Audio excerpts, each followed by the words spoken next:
Vídeo novo do Camera, por que Spore deu errado? Por lá meados de 2013, 2014, um computador horrível. E Spore rodava, velho, eu adorava jogar Spore. A gente começa com um casal fazendo um piquenique no parque. A câmera vai se afastando e a cada 10 segundos a área visível aumenta em 10 vezes. Logo você vê toda a cidade, todo o planeta, o sistema solar. Em menos de 5 minutos as galáxias se tornam pontinhos na tela. Esse curta de 1977, chamado Powers of Ten, foi talvez a maior inspiração de Spore. Depois de ter criado SimCity e The Sims, essa seria a obra-prima de Will Wright. Uma simulação de tudo. Mas o jogo que foi lançado em 2008 não era tudo isso. Ele fazia uma outra coisa muito bem e costurava algumas ideias diferentes, mas que acabavam em um produto final decepcionante. O que ele queria era explodir a mente do jogador, como aquele curta tinha feito com ele. Aos 5 minutos, a câmera para e começa a voltar. Agora, a cada 10 segundos, o campo de visão fica 10 vezes menor. O combustível aqui era pura ambição. Spore era para ser um jogo inovador, incomparável. Mas para que isso acontecesse, primeiro uma perguntinha inconveniente precisava ser respondida. E eu não acho que ela foi não de forma satisfatória. Como você faz um jogo sobre tudo?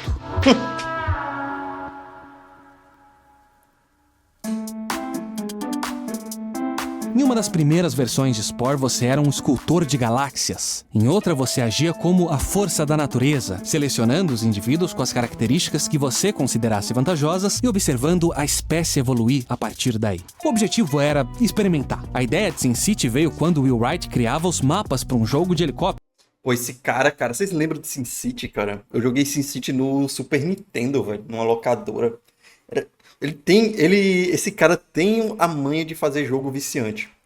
Mesmo sendo de simulação e tal. Porque, cara, The Sims, SimCity, Spore, eu ficava viciado em todos. Conseguia passar a tarde todinha jogando de boa, velho. Eu não sei o que é que esse cara tinha pra fazer jogo tão bom. Até que ele percebeu que ele estava se divertindo muito mais criando os mapas que destruindo eles. The Sims, inicialmente, era muito mais focado na parte de arquitetura. Foi só durante o desenvolvimento que ele percebeu que as pessoas se interessavam tanto quanto, se não até mais, na parte social do jogo. Então, dessa vez, o plano era experimentar logo no começo, para entender o que funcionava e o que não funcionava. E o que eles descobriram era que nada daquilo estava funcionando. O problema era que existia uma desconexão entre criador e criação. Por mais sofisticados que esses protótipos fossem, eles pareciam mais ferramentas que um jogo. E se você pudesse simular todo um universo e popular ele com a mais variada vida? E aí, com o que o jogador ia se conectar? O que eles aprenderam em The Sims era que as pessoas não queriam só construir as casas. Elas queriam viver ali dentro. Eles precisavam de um ponto de vista. Foi decidido então que Spore não seria um jogo exatamente sobre tudo, mas sobre a evolução, da perspectiva de uma espécie. Em vez de ferramentas soltas, o jogo contaria uma história, onde o jogador começaria como um organismo celular e evoluiria até conquistar as estrelas. Spore tinha agora um protagonista. Os jogos desse cara tem um problema também, porque... eu não sei, eles são infinitos, né? Eu nunca zerei SimCity, eu nunca zerei The Sims, nunca zerei Spore. Sempre chega um momento que eu parava de jogar. Tipo, dava 10 horas de jogo de The Sims, dava 10 horas de jogo de Spore. Eu fazia a civilização lá, pô, me cansava muito rápido. Criar um criador de humanos em The Sims era fácil. Todo humano tem 2 pernas, 2 braços, um torso e uma cabeça. Alguns são mais magrinhos, outros mais gordinhos, a textura pode variar um pouco, mas o esqueleto por baixo é um só. Agora, criar um criador de criaturas é outra história.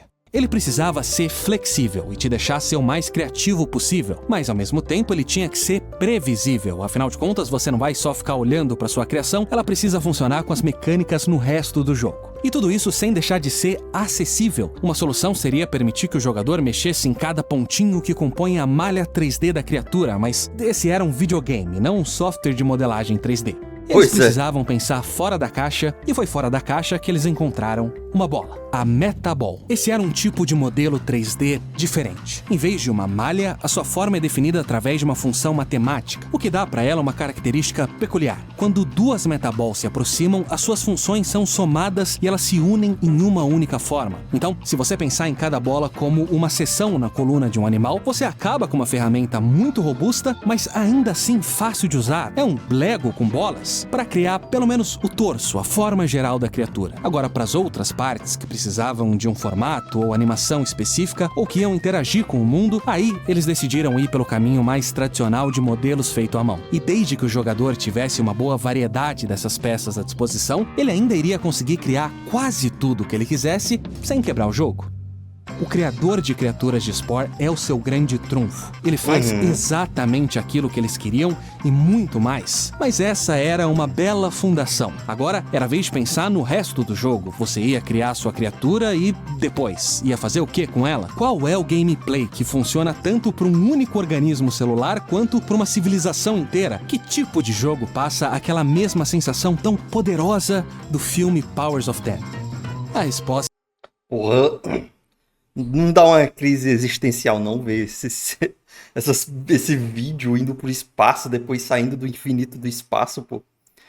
Pra mim dá umas crises existenciais, velho, de vez em quando. Eu vejo muitos documentários sobre o espaço e tal, eu sou aficionado por isso. Mas, meu Deus, velho, a gente não é nada, porra. Mas ao mesmo tempo a gente é tudo. Ah, vai se fuder, velho.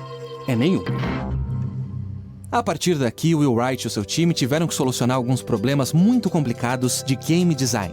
E talvez, ao assistir esse vídeo, uma chama se acenda dentro de você. Se esse for o seu caso, bom, faça você mesmo. Aprenda a criar os seus próprios jogos com os cursos de game design da patrocinadora desse vídeo, iBack.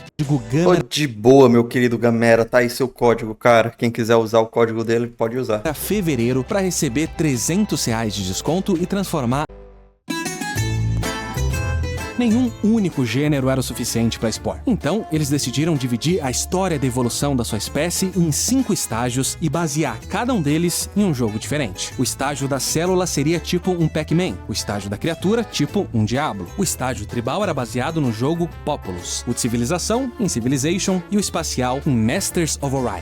E no papel, essa decisão até que faz sentido. Ela inclusive combina tematicamente com as mudanças radicais de cenário do filme Powers of Ten. Mas na prática, ela resultou em um jogo que faz muita coisa, mas nada muito bem. Porque desenvolver o famoso pato. Um videogame decente já é um desafio. Desenvolver 5 ao mesmo tempo é palhaçada.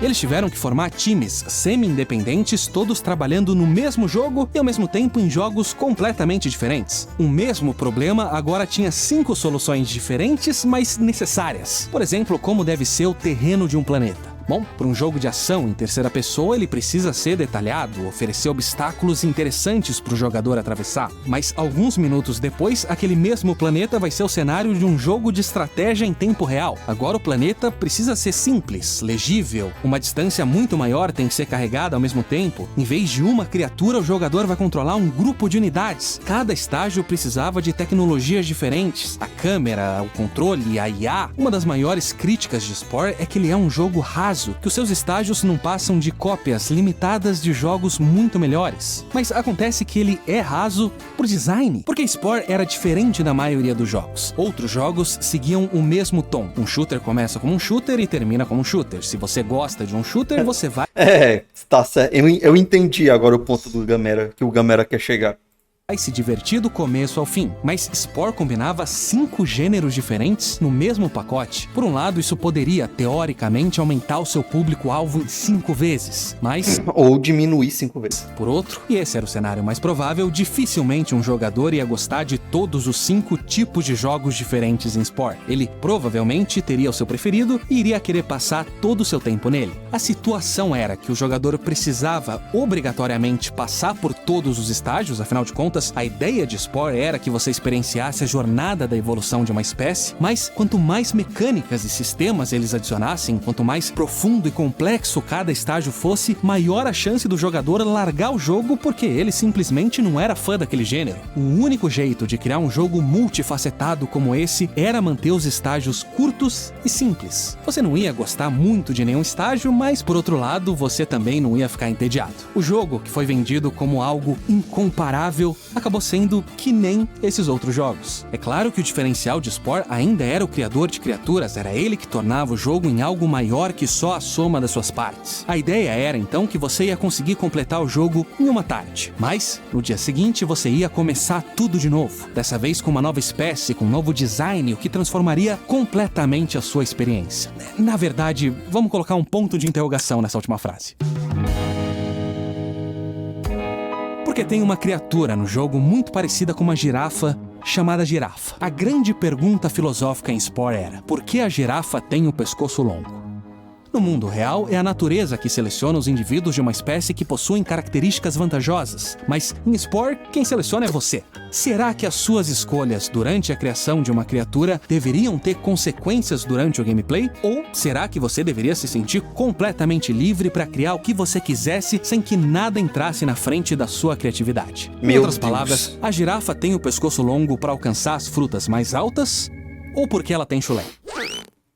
Eles implementaram uma fórmula que determinava o quão fofa a sua criatura era, olhando para o tamanho dos olhos e a proporção entre o corpo, os pés e as mãos. Tudo isso para chegar num número muito específico que poderia influenciar, por exemplo, o quão sociável a espécie seria. Outra fórmula calculava a velocidade da criatura, baseada na sua massa e no número de pernas, mas só até um certo limite. Porque uma centopeia tem todas as pernas do mundo e nem por isso ela é super veloz. Então, nessa curva, a partir de uma certa quantidade de pernas, a velocidade ia diminuindo. O problema era que esses sistemas eram muito complexos. Mesmo aqueles no estúdio que defendiam o impacto no gameplay tinham dificuldade para entender como esse impacto ia funcionar. Além disso, esses... Parece um criador de Monstros S.A., né, velho? Parece aqueles... Sabe o filme da Disney? Parece que foi os monstros da Disney foi tudo criado nisso daí e depois passado para um computador para renderizar o filme.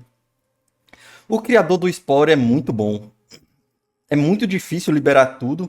Eu sempre parava na parte que a gente sai do planeta. Quando a gente saía do planeta, eu não curtia a gameplay, eu parava. Aí eu começava de novo. A parte que eu mais curtia era a da célula e depois o de ação. Os outros eu aturava, menos o do espacial, que pra mim me enchia o saco. Números quebradinhos tornavam o jogo chato. Durante os testes era comum que o jogador fosse 0,1% mais rápido que a sua presa, o que significava que ele ia alcançar ela eventualmente, mas que isso ia demorar horas para acontecer. Mas o principal problema era que esses sistemas acabavam sim sendo um grande obstáculo para a criatividade do jogador. De repente, Spore se tornava um jogo onde você podia criar qualquer criatura, mas que te incentivava a seguir alguns designs mais eficazes, onde existiriam certas criaturas metas que seriam claramente melhores que as outras. Então, eles decidiram que, acima de tudo, a imaginação do jogador deveria guiar o design da criatura. Ainda existem algumas consequências no gameplay, mas elas foram drasticamente minimizadas. A girafa consegue alcançar algumas frutas levemente mais altas, mas o que não falta no jogo é a moita que dá fruta. Os stats também foram simplificados e se restringem ao nível da peça, da perna, o braço que a criatura possui e não é mais calculado olhando para ela como um todo. E com o passar dos estágios, eles deixam de importar. O que tira um pouco da graça de ficar recomeçando com um design diferente quando o design é, na maior parte, cosmético. E também isso contribui mais ainda para aquela impressão de que Spore é um jogo raso. E ainda assim, é difícil discordar dessa decisão, porque apesar de todas as suas falhas, a magia do jogo era essa liberdade que você tinha para criar as criaturas mais malucas e sem sentido que você quisesse criar. O Will Wright... Mano, como o Gamera chegou no roteiro desse vídeo, cara? Não sei se ele deve gostar muito desse tipo de gameplay e tal, desse jogo. Porque não é um vídeo... Você tá vendo que não é um vídeo muito interessante. Eu sei que não é muitas pessoas que vão curtir esse tipo de vídeo. Pois Spore é um jogo muito de nicho, cara. The Sims também, SimCity e tal. É muito nichado. Os games já é nichado. Aí jogo como The Sims, porra... uma vez disse que ele vê suas criações menos como jogos e mais como brinquedos. Na época de SimCity, muitas empresas recusaram publicar o jogo porque elas não entendiam como aquilo era um videogame, como você vence em SimCity.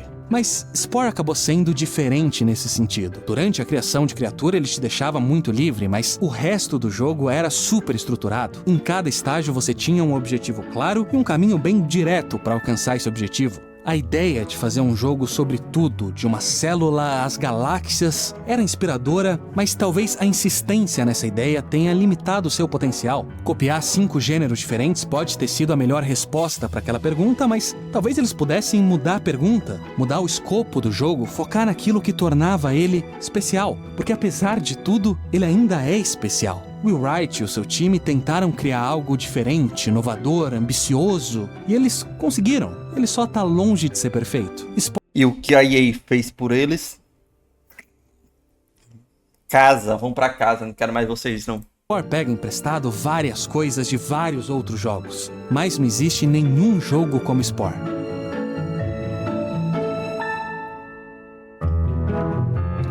Ótimo vídeo do Gamera. Aonde está o criador do Spore? Ele tá criando coisa nova? Que ele é um cara muito gênio, pô. Ele não pode ficar longe da indústria. Não pode de jeito nenhum.